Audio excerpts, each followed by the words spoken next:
Another FPL game week starts tomorrow. Game week 31 final decisions. In today's video, we're going to take a look at hopefully everything you need to know going into the game week 31 deadline.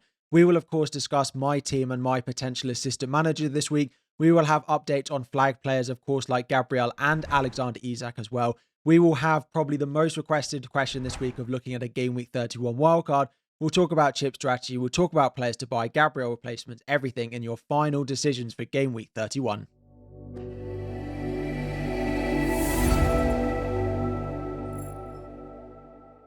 What is up, everyone? FPL Harry here. Before we dive in, 2,000 likes is the aim. Subscribe if you are new around here. And we're just going to get straight into it. We're going to start off with the key questions of the game week. The first one is going to be, do we think Alexander Isak is going to be available? Personally, I do. They don't play until Monday. I do think they are going to be managing his minutes, which is a little bit of a concern.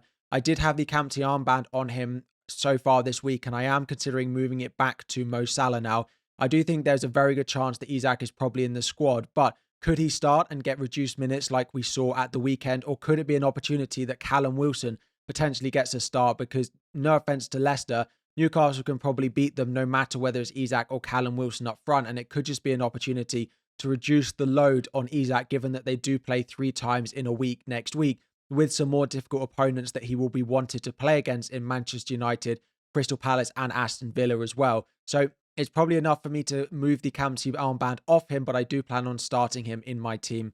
Next up is the best Gabriel replacement. So Gabriel is in the majority of teams and he has been ruled out for the season with a pulled hamstring and is going to have surgery, very similar to what we saw Saka have, out for around 3 months or 4 months is what Saka. So he should return to Arsenal in about pre-season, ready for FPL 25-26.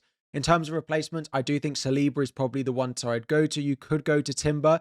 The only issue with the press conference from Arteta today, doesn't sound like Timber is definitely going to start away at Everton. Outside of Arsenal, I like the looks of Munoz, Gabriel, Burn, Konza, or a Nottingham Forest defender. A little bit dependent on what your chip strategy looks like. I personally wouldn't buy Kivior. I know he's a cheap route into the Arsenal defence. The only issue with that is Calafiori and Timber can both play centre-back as well. When Ben White is available, when they've got Lewis Skelly, it's not certain exactly how they're going to line up. I wouldn't try and be too clever, especially with doubles coming up where you want starts in both games. I think if you've got the money, I would just go Saliba. If you don't, you could punt on Timber. If not, I would look elsewhere. And the final one is quite a broad one. We'll talk about the wildcard draft and we'll talk about the assistant manager in today's video. But in general, what are the best uses of the chips left? I do think wildcarding around now, and if you still have the free hit, is a very strong possibility. Free hit 34, if you've still got it, looks very good. In theory, you could wildcard just after 34 and wildcard 35 if you don't have the free hit chip left available. Triple captain 32, bench boost 33 is strong if you have those chips left, but I do think assistant manager 31 to 33 is really good. In theory, if you're in the position though where you had wildcard, triple captain, bench boost, free hit and assistant manager, I'd wildcard this week, triple captain 32, bench boost 33, free hit 34 and assistant manager in the final 4 weeks of the season. But the majority of you don't really have that left. So you're either looking at bench boost 32, triple captain 33 or triple captain 32, bench boost 33, which I prefer slightly, triple captain on Isak in 32, or you've got the assistant manager chip available, in which case you're probably looking at 31 to 33. And then playing the triple captain or the bench boost if you have one of those left, probably in 36 if we do get the double, if not at some point in the final few weeks. And then just a little bit of a reminder that we had the doubles for game week 33 and blanks for game week 34 confirmed on Thursday this week. We did expect to get them going into game week 31 deadline. We actually thought the announcement would be today on Friday, and we actually got them a day earlier. Thank you, Premier League, very much for once giving us information slightly earlier than maybe we needed it for. We do appreciate it. Arsenal, Aston Villa, Crystal Palace and Manchester City are given doubles in game week 33, and then those 4 teams will then blank in game week 34.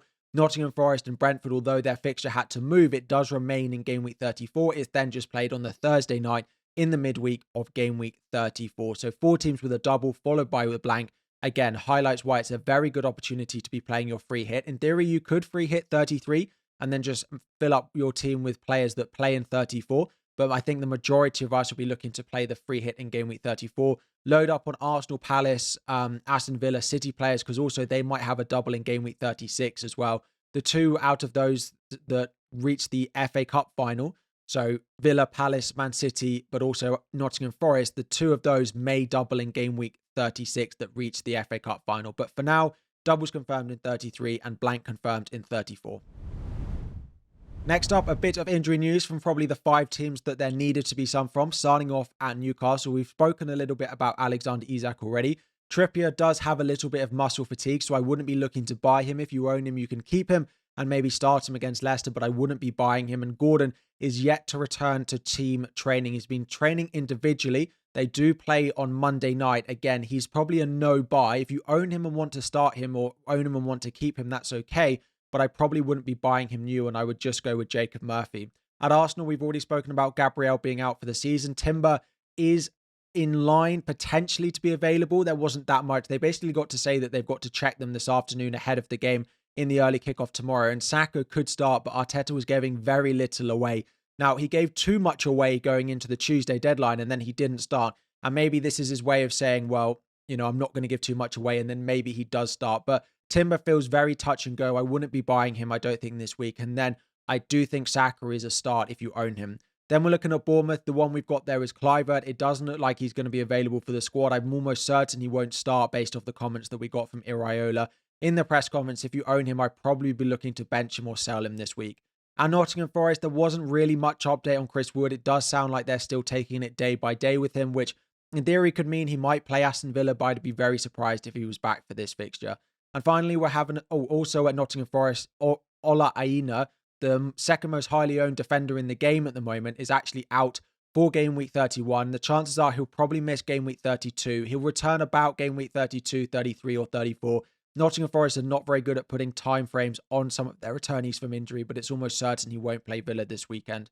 And finally, at Aston Villa is Ollie Watkins. He's been managing a knee injury. Again, from the quotes from Unai Emery this week, I'd be surprised if he starts against Nottingham Forest. They kind of are managing his minutes. And when the likes of Marlon, Asensio, Rashford are playing so well alongside Morgan Rogers, I'm not sure they're rushing back with Champions League midweek.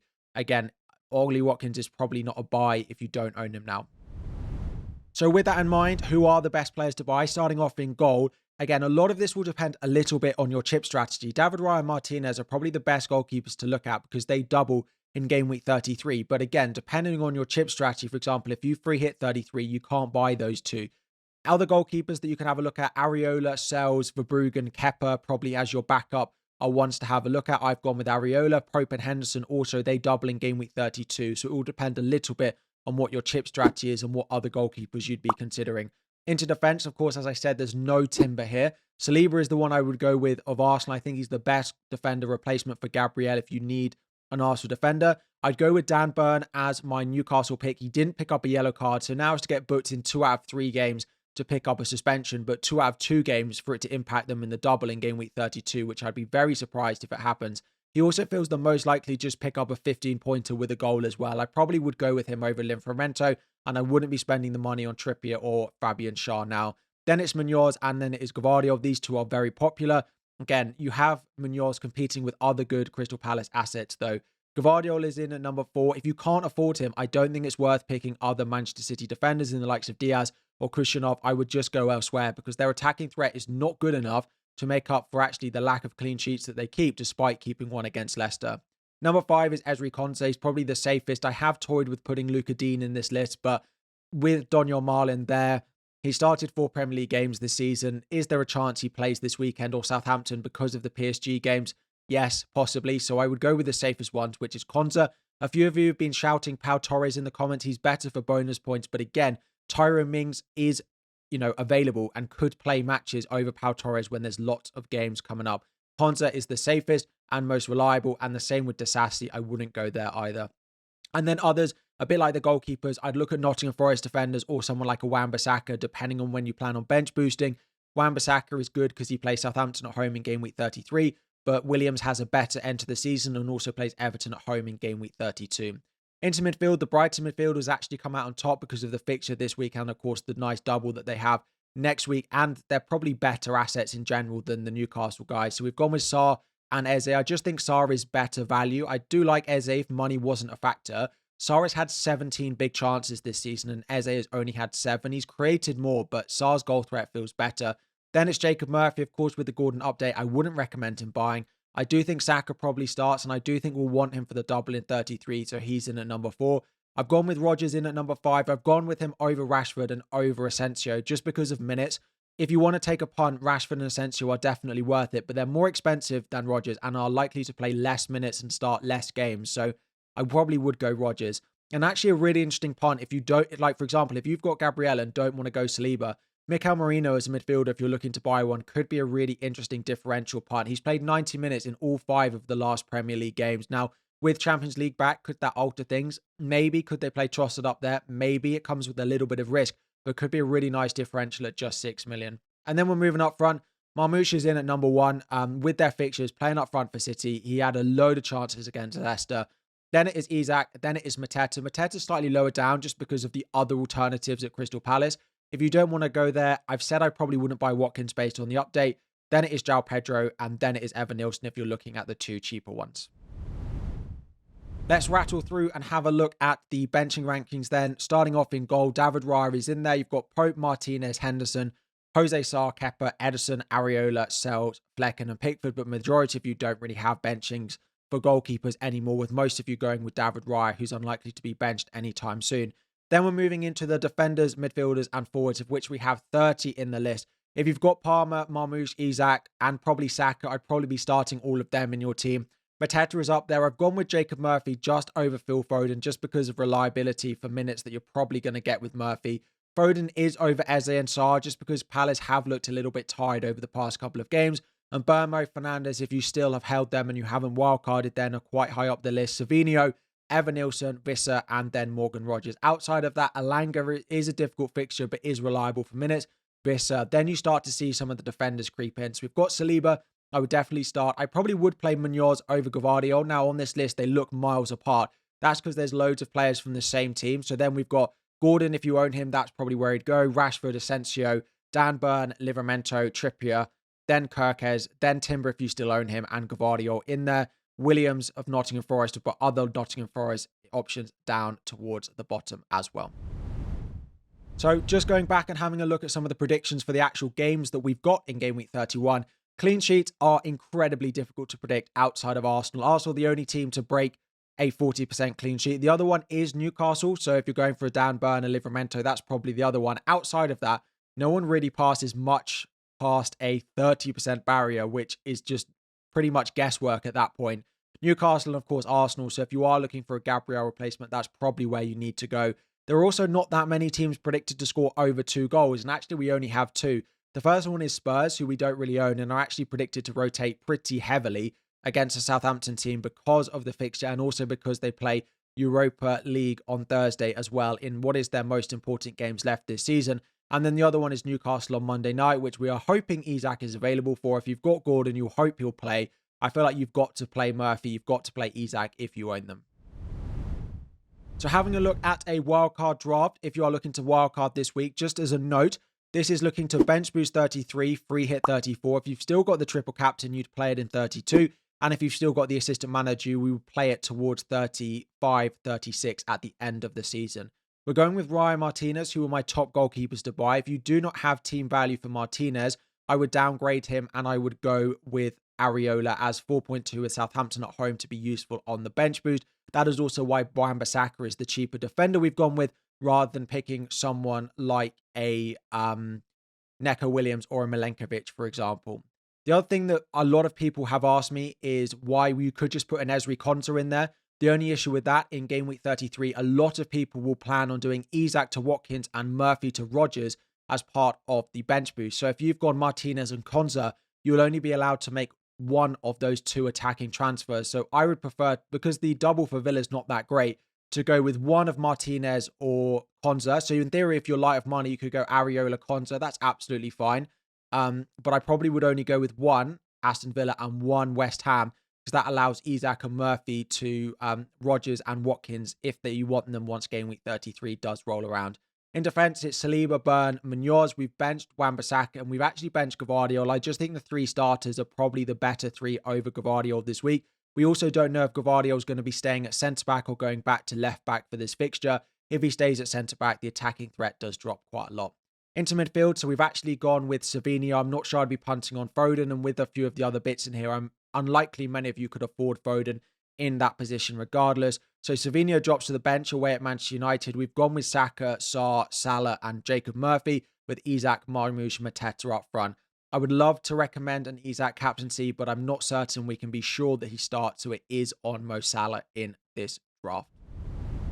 So those of you looking to play the assistant manager at the moment, first of all, if you want to be risky, you can go with the likes of Graham Potter, Thomas Frank, or Ruben Amorim this week. My personal recommendation would be Graham Potter. Now, maybe I'm slightly biased as a Chelsea fan, but if I wanted to chase table bonus this week, I do think that Graham Potter at home to Bournemouth without Cliver, they haven't won since game week 25.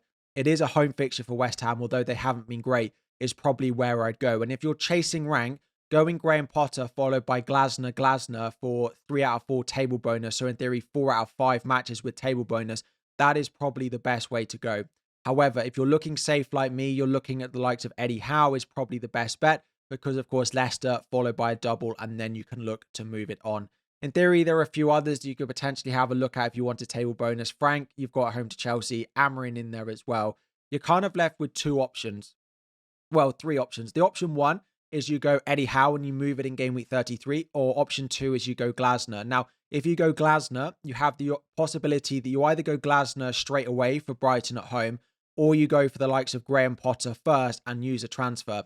My general opinion on that is if that Graham Potter move is likely to force a -4 between now and game week 34, I probably wouldn't do it. He's not predicted to score 4 points really for it to be worthwhile. If you are massively chasing rank and you want to be really aggressive, then it probably is worthwhile going Potter, then going Glasner and Glasner. That is the most aggressive and has the highest chance of scoring, 60, 70, 80 points, but it also has the possibility of scoring, 10, 20 across the 3 weeks. I think if I was going aggressive and I wanted to go Glasner, I would probably just about go Graham Potter first, despite the points prediction not being that different. If you want to be safe, it probably is Eddie Howe now, followed by the double that he has next week, and then move it going into game week 33. And we'll talk about that being my plan this week for my team. So looking at my team, 2 free transfers and 0.9 million in the bank. So lots of questions about if I was going to go Eddie Howe, why did I start with triple Newcastle? Or why did I block myself in to go Emery? The reason I went triple Newcastle and triple Palace is because I was so unsure this week of where I was going to play the assistant manager that I didn't want to, for example, if I had not gone triple Newcastle and then suddenly Palace had table bonus against Brighton, I would be like, oh, but then I need to buy another Newcastle player. And if I'd have done it vice versa, then I would have to have bought a Crystal Palace player. So it's still a very similar amount of transfers. And now that Gabriel is out, I'm actually quite happy that I started with triple Palace, because otherwise I would be looking to buy one this week. In theory, it could be my Gabriel replacement, and there's a small chance if I'd have got really lucky, I could have saved one transfer. But I don't think I could have predicted a Gabriel injury getting me out of a transfer for the assistant manager to really being a good idea.